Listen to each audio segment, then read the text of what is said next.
Selengkapnya mengenai kasus penipuan pinjaman online terhadap ratusan mahasiswa IPB sudah bersama kami, Kasat Reskrim Polres Bogor AKP Yohanes Redoi Sigiro. Selamat sore Pak Yohanes.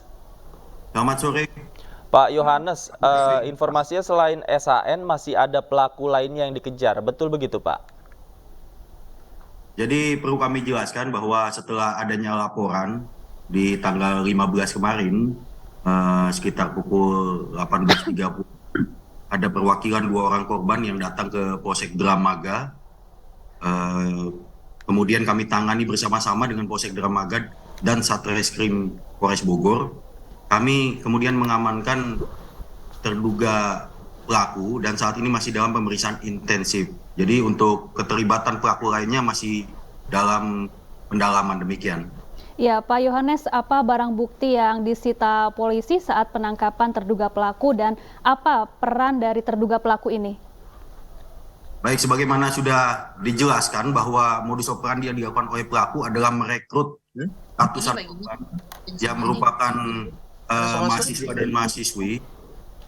Tadi semua minimize sudah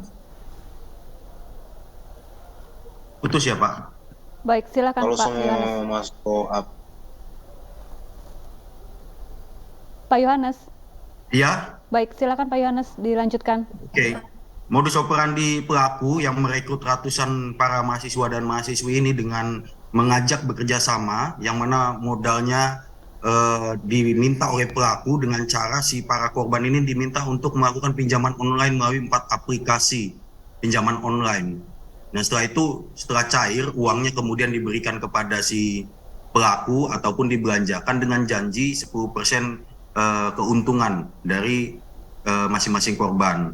Demikian, dengan itu kami sudah mengamankan dan sudah menyita barang bukti berupa identitas si pelaku, kemudian handphone dan ada barang bukti sebagai hasil dari kejahatan, demikian. Oke, Pak, apakah terduga pelaku yang diamankan ini juga kuliah di kampus yang sama dengan para korban atau orang luar, Pak? Orang luar, Pak, tidak kuliah di sana. Baik, Pak Yohanes, sudah sejak kapan pelaku ini melakukan aksinya? Apakah targetnya hanya mahasiswa saja? Karena kabarnya tidak hanya mahasiswa IPB saja yang menjadi korban, tapi ada pihak dari luar IPB yang juga menjadi korban penipuan. Ya, kami memang menduga ada mahasiswa dari kampus lain yang menjadi korban dari aksi pelaku, dan pelaku melaksanakan aksinya dari mulai awal tahun sekira bulan Februari tahun 2022, demikian.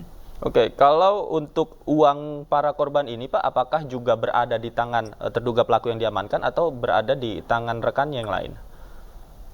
Untuk uang, sampai saat ini kami dalami, keterangan dari pelaku, uang ini tambal sulam. Jadi dengan dia merekrut korban, kemudian korban melakukan pinjaman online, itu harus membayar setiap cicilannya setiap bulan. Dengan bertambahnya para korban, tentunya juga bertambah juga jumlah cicilan yang harus dibayarkan oleh pelaku. Karena pelaku menjanjikan bahwa cicilan setiap bulannya akan dibayarkan oleh pelaku. Dengan demikian menumpuk, jadi sebagian besar uang masuk ke dalam pembayaran pinjaman online dari korban yang terdahulu, karena sudah ratusan, Pak. Kemudian sebagian untuk biaya hidup, dan ada juga yang diberikan barang-barang yang saat ini masih kami dalami dan kami sita. Saat ini tim gabungan juga masih ada di lapangan, demikian. Ya, dari keterangan pelaku, bagaimana pelaku bisa meyakinkan para korban? Karena ini jumlahnya terbilang banyak dan dari kalangan mahasiswa yang dapat dikatakan sebagai kalangan terpelajar, begitu Pak?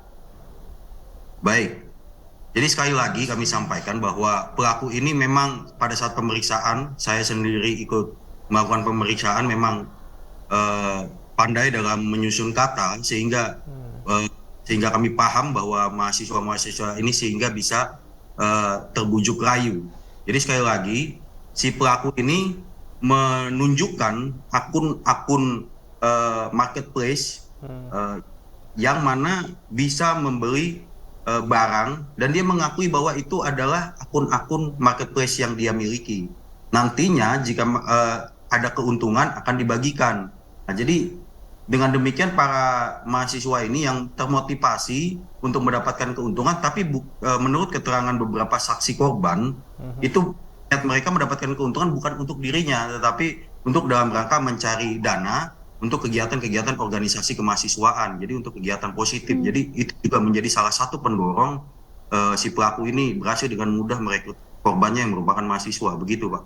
Oke, terakhir Pak Yohanes, apakah pelaku ketika menjerat korbannya ini melakukan modusnya ini bertemu langsung atau dia juga mengutus rekan-rekannya mungkin yang diutus untuk bertemu dengan para korban secara langsung? Sementara keterangan dari korban maupun para saksi korban, hampir semua korban yang saat ini kami temui dan kami mintai keterangan semuanya bertemu dengan pelaku. Demikian Pak. Baik, terima kasih AKP Yohanes Redoi Sigiro, Kasat Reskrim Polres Bogor telah bergabung bersama kami di iNews Sore.